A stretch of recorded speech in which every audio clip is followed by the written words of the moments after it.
경북도민 여러분, 우리는 코로나19 극복할 수 있습니다. 한국유통신문 코로나19 극복 칼럼 읽어주기 캠페인. 김계훈의 역사와 인물, 선선 단계천을 찾아 그 옛날 단계 하위지를 기억해본다. 2부 시작합니다. 이러한 공포전국 속에서 하위지는 목을 내놓고 수양대군에게 직원을 올리고 1455년 4월 하위지는 병을 이유로 사직상소를 올리고 고향 선산으로 돌아와 있었다. 1455년 수양대군은 금성대군을 모반 혐의로 유배를 보내고 계속되는 공포 분위기에서 신변의 위협을 느낀 단종은 왕위를 수양대군에게 물려준다. 이에 수양대군은 왕의 즉위하여 세조가 되었다. 천하의 또 지민선비라면 모두가 한탄하고 통곡할 일이었다. 하위지 역시 치료를 위해 고향에 있는 동안 이 소식을 듣고 비분감기하고 있었다.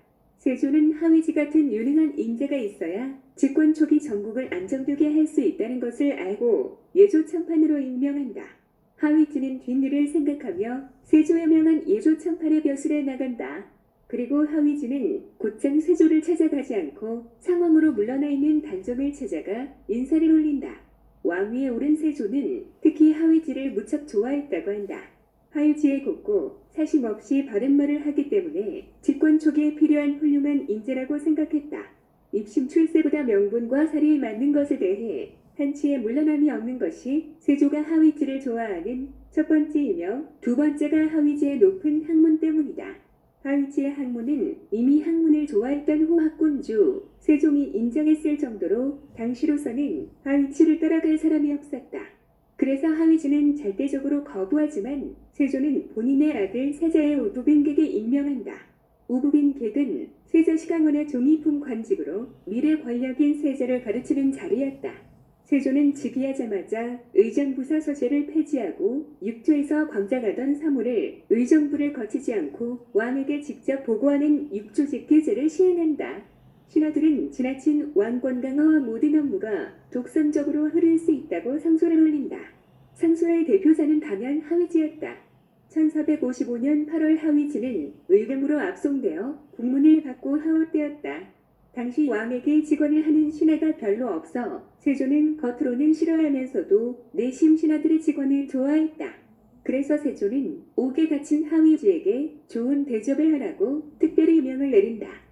당시 세조가 왕위를 찬탈하자 많은 선비들의 별수를 버리고 세상과 속세를 떠나 은거했다. 그 대표적인 사람들의 생육신들이다. 생육신은 김시숙을 비롯하여 이맹전, 원호, 조려, 성담수, 남혜용 또는 권절이었다. 그리고 길제 제자 강호, 김숙자 역시 수양대군의 왕위 찬탈 소식을 접하고 벼슬을 버리고 낙향하여 부모 봉양과 후왕 양성의 뜻을 두고 숨어 살아간다. 생육신과 정반대로 사육신들인 하위지, 성선문, 박팽현, 이계, 유성원, 유응부 등은 본인들의 왕이었던 단종을 다시 왕위에 올리는 위험천만한 단종복 비거사를 계획한다. 수양대군 시절에는 하유지에게 품계와 직급을 높일 때 하유지는 한사코 거부하기 일쑤였는데 세조가 즉위하고 나서 거부하지 않고 순순히 별수를 받는 것을 세조의 책사인 한명회가 의심의 눈초리로 항상 지켜보고 있었다. 한명회는 집현 전 학자들과 하위지를 조심스럽게 뒷조사를 하고 있었다. 유응부는 무관으로 세조의 후위관인 벼룬검이었다. 벼룬검은 나라의 큰 잔치나 화합이 있을 때 임금이 믿는 사람 중 무예실하게 뛰어난 사람을 선발하여 호위하게 하는 벼슬이었다. 마침 명나라에서 오는 사신들이 있어 세조가 축하연을 창덕궁에서 연다고 유응부는 벼룬검에 임명되었다. 사육신들은 창덕궁에서 연회가 열릴 때 유응부가 세조를 죽이면 뜻을 같이 하는 무사들이 한명회와 권람 그리고 육조의 종료 요직의 벼슬을 한자들을 죽인다는 계획을 세우고 있었다. 그런데 눈치와 감각이 탁월한 한명회가 심상치 않음을 알고 세조에게 창덕궁은 너무 좁고 벼룬검을 두지 말 것을 제안하자 세조는 한명회의 말에 따라 벼룬검을 취소하게 된다. 그런데 뒷날 사육신이 되는 회의에 집현전 수찬의 벼슬을 하는 김질이라는 자가 있었다. 세조의 벼룬검 취소로 단종복 이거사가 한치 앞을 알 수 없게 되자 김질은 불안감과 두려움에 휩싸이게 되자 장인은 정창손에게 달려가 그동안에 있었던 단종복 이거사를 폭로한다. 이에 정창소는 지체하지 않고 세조에게 달려가 역모가 있다고 고변한다. 이로써 단종보기거사를 꿈꾸던 6명의 훌륭한 선비들은 1456년 6월 2일 의금부로 압송되어 하옥되었다. 세조는 직접 하옥된 감옥으로 찾아와 하유지에게 역모를 했느냐고 묻는다. 그리고 하유지 너만큼은 강직하고 바른 말을 잘하여 곁에 두려 했다. 라고 말하고 하위지에게 바른대로 말하면 용서하며 살려주겠다고 하지만 하위지는 아무 말도 하지 않았다. 그리고 다음날 세조는 국문을 직접 하기 시작한다. 세조는 역모의 사실을 숨김없이 실토하라고 단종보기거사를 계획한 6명을 빡질렀다. 사육신들은 역모를 꾀한 일이 없다고 하면서 우리는 옛 임금을 다시 모시고자 했을 뿐 역모를 도모한 사실이 없다고 했다. 그들은 하늘에 해가 둘이 없음을 밝히고자 했을 뿐이라고 했다. 세조는 내가 왕위에 오를 때는 어찌 가만히 있다가 이제 와서 역작이 된 것이야? 묻는다. 그때는 개죽음을 당하기 때문에 참고 때를 기다린 것이라고 했다. 세조는 이들에게 한 가지 제안을 하는데 죄를 뉘우치고 세조 자신을 왕으로 받아들이면 죄를 용서해 주겠다고 했다. 국문을 당하던 이들은 하늘에 해가 하나이듯 백성들에게는 도임금이 없는 법인데 어찌 배분나리를 따르겠습니까? 차라리 빨리 참수하라는 답을 한다.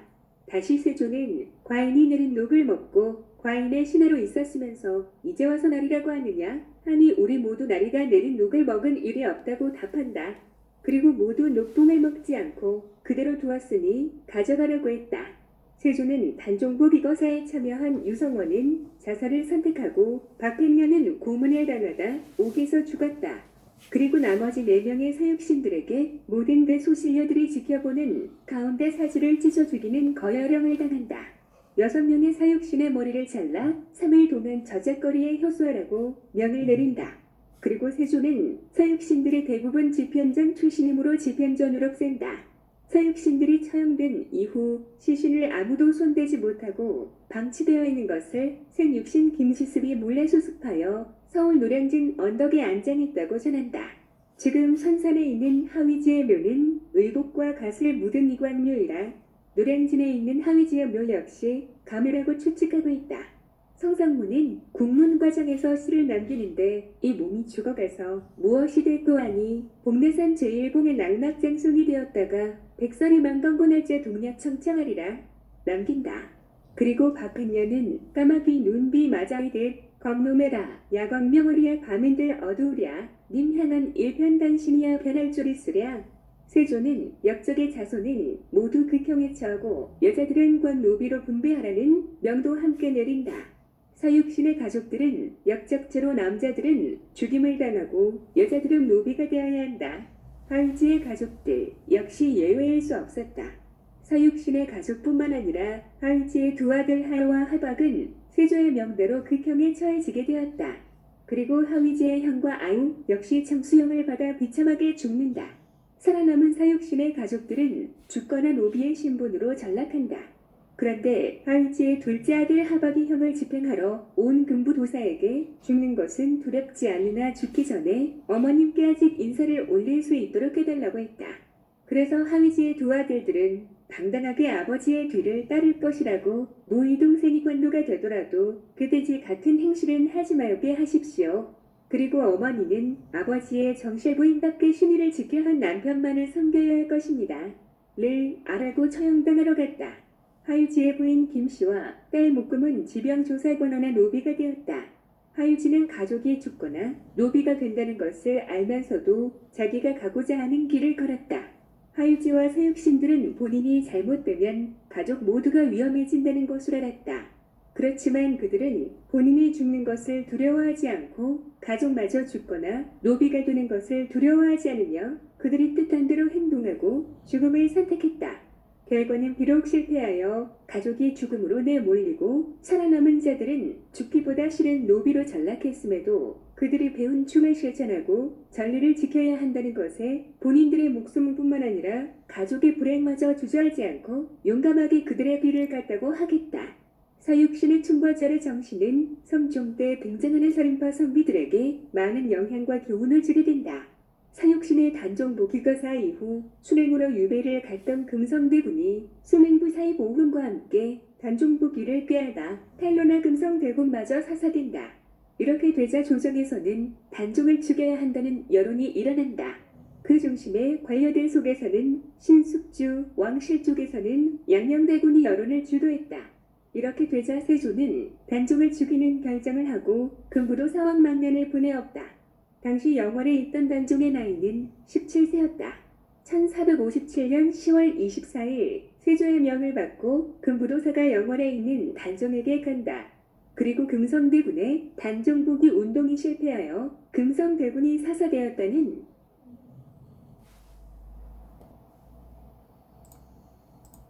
세조가 명은들을 죽였다는 것보다 단종 스스로 강물로 뛰어들어 자살했다는 것으로 날조할 때 세조 입장에서는 더 이득이었기 때문이다.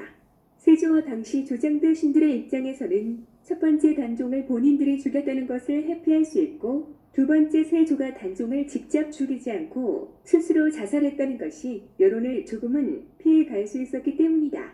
그리고 시신도 없는 무덤을 만들어줬을 것이다. 목 졸라 죽인 단종의 시신을 영월강에 던졌다면 단종의 시신은 없는 것이 된다. 그렇다면 강원도 영월군 영월하면 영흥리의 단종릉에는 단종의 시신이 없는 채 단종릉이 조성된 것이다. 시신이 없는데 왜 릉을 만들었을까? 이것은 세조가 단종이 스스로 자살했는데도 불구하고 그래도 조카의 묘를 만들어줬다는 명분을 얻기 위해서라고 봐야 할 것이다. 단종의 살을 지켜보면 사람들이 이렇게 모질고 잔인할 수 있다는 것을 알 수가 있다. 조선왕조는 도덕국가를 실현하기 위해 성리학을 강조하였다.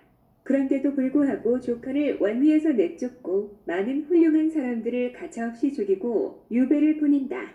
단종의 살을 보면 권력을 차지하기 위해 수단과 방법을 가리지 않는 인간의 잔혹함을 엿볼 수 있다.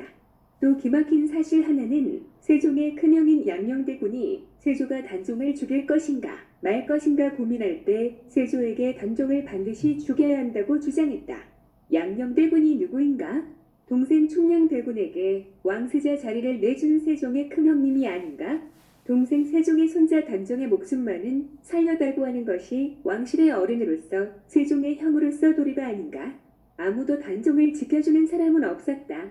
이러한 상황에서도 목숨을 바쳐 단종을 다시 왕으로 추대하기 위해 실패한 서육신과 단종의 폐위와 단종의 죽음의 소식을 듣고 모든 부귀 영화를 버리고 세상과 속세를 떠나 방랑객이 되어 살아간 생육신만이 불행한 단종에 대한 전례를 저버리지 않았다.